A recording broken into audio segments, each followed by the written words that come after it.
touching another person's life.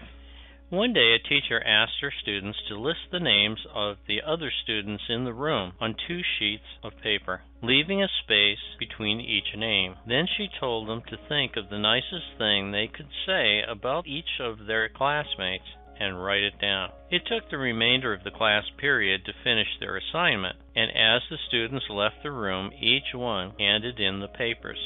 That Saturday, the teacher wrote down the name of each student on a separate sheet of paper and listed what everyone else had said about that individual.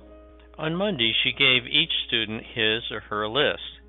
Before long, the entire class was smiling. "Really," she heard whispered, "I never knew that I meant anything to anyone, and I didn't know the others liked me so much," were most of the comments. No one ever mentioned those papers in class again.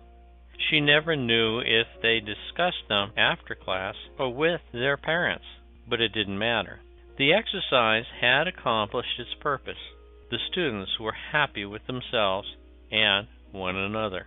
That group of students moved on. Several years later, one of the students was killed in Vietnam, and his teacher attended the funeral. She had never seen a serviceman in a military coffin before. He looked so handsome, so mature. The church was packed with his friends.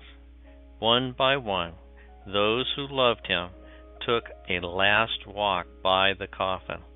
The teacher was the last in line. As she stood there, one of the soldiers who acted as a pallbearer came up to her. "Were you Mark's math teacher?" he asked. She nodded yes.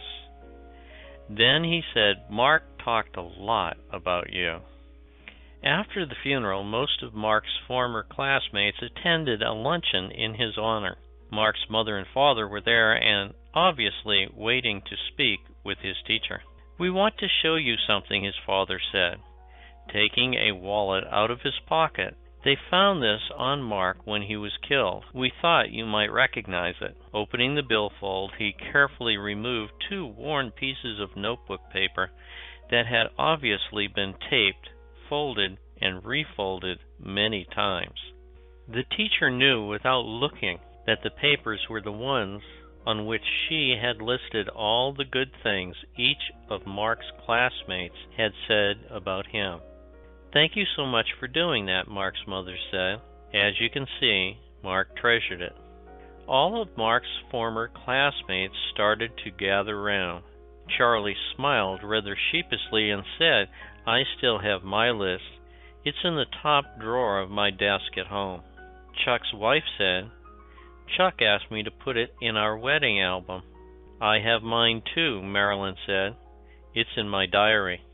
Then Vicky, another classmate, reached into her pocketbook, took out her wallet, and showed her worn and frazzled list to the group.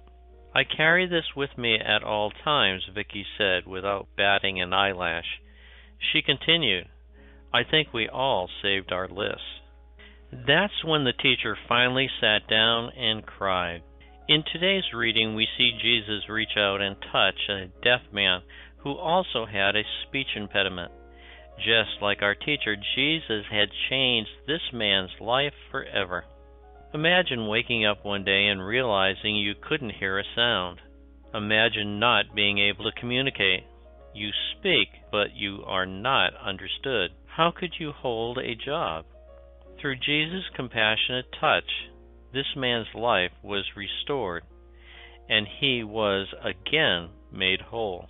Each day, Jesus' compassionate touch comes into your life, maybe in the form of a teacher challenging you to do something nice for someone else, maybe a child asking for a hug, or a faithful spouse giving you a kiss.